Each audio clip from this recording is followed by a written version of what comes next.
Mes amis, je voudrais vous raconter une histoire que j'ai entendue sur mon père Alav Shalom. Vous savez que, si Dieu veut, bientôt, c'est la Iloula du Tzaddik. Il y avait une femme qui n'arrivait pas à trouver son mazal pour le mariage. Et elle vient chez mon père.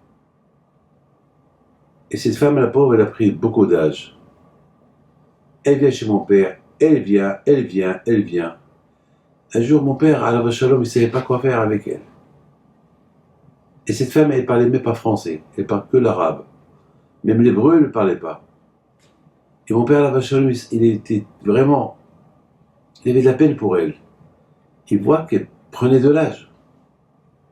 Et mon père, Alav Shalom, un jour, il a tellement bien prié pour elle, il lui a dit, si Dieu veut cette année, ben, Ezat Hashem, tu trouveras ton mazal. Il s'est passé que cette femme-là, un jour, elle reçoit une invitation de quelqu'un de sa famille de Paris, l'inviter au mariage. Mais elle n'avait pas de passeport. En plus, comme je viens de vous dire, elle parlait même pas ni français, ni l'hébreu, elle parlait que l'arabe marocain. Alors, elle a fait son passeport. Alors, elle arrive à Paris, ils sont venus la chercher à l'aéroport. C'est une histoire qui date, moi, à 40 ans, cette histoire-là. À cette époque-là, il n'y avait pas beaucoup des avions. Tel Aviv, Paris, peut-être un avion par semaine. Et voilà, il s'est passé que cette femme-là, après 2 semaines qu'elle restait à Paris, là, elle devait retourner chez elle, en Israël. Et le taxi qu'elle a pris, bon, bien sûr, et ils ont expliqué au taxi qu'elle ne parle pas français, rien du tout, donc ils ont payé le chauffeur de taxi et il l'accompagnait à Orly. À l'époque, c'était Orly, il n'y avait pas encore Charles de Gaulle, l'aéroport Charles de Gaulle. Elle arrive à l'aéroport, mais avant qu'elle arrive à l'aéroport, le taxi est tombé en panne. Donc, malheureusement, elle a raté son vol. Elle arrive, la pauvre, elle court, elle voit que, ça, il lui dit, madame, désolé, tu ne peux pas voyager. Tu attends quelques jours, voilà, on va te réserver pour le prochain vol, c'est dans 3-4 jours. La pauvre était tellement malheureuse.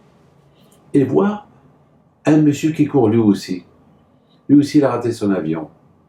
Et puis, il commence à parler avec elle. Elle parle français. Elle lui parle hébreu. Elle parle à peine l'hébreu.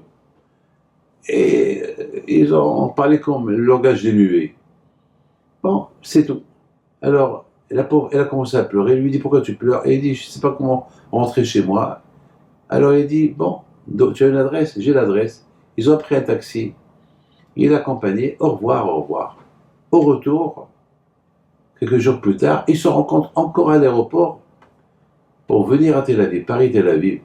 Et Mina Shamaïm, du ciel, ils ont fait qu'ils les ont mis l'un à côté de l'autre.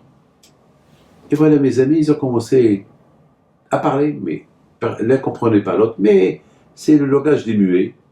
Elle lui parle avec des gestes, et à un moment donné, on dirait qu'il lui dit, est-ce que tu es marié? Il fait comme une bague, et lui dit non, ça il a bien compris, et lui dit non.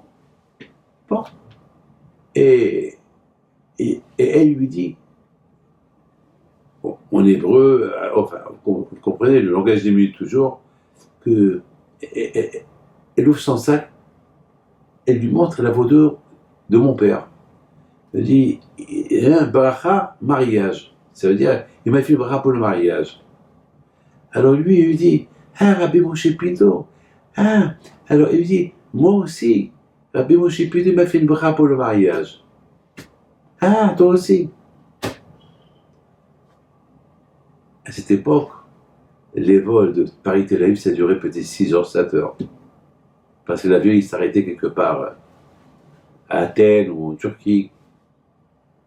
Et mes amis, il s'est passé, lorsqu'ils sont arrivés en Israël, ils disent qu'on peut aller voir Rabbi Moshe, toi et moi, encore toujours avec un langage de muet, mais que chacun l'a compris. Et puis ils sont partis chez mon père pour recevoir la bracha. Et dès que mon père les a vus, il leur a dit voilà, vous êtes du Mazal, je t'ai béni, je t'ai béni. Ils sont mariés, ils habitent au Mexique et ils ont des enfants. Regardez Rabotaï, combien c'est extraordinaire cette histoire-là. Une histoire de Emouna. Mes amis, la fête de Rosh Hashanah et Kippour, ils arrivent. On ne sait pas. On sait une chose. On dit à Hachem, Avinu Malkinu, papa, mon roi, papa, inscris-moi dans le livre de la vie. On a la Emouna. Et Hachem dit Amen. D'ailleurs, c'est pour ça que Hachem nous a donné ces jours-là.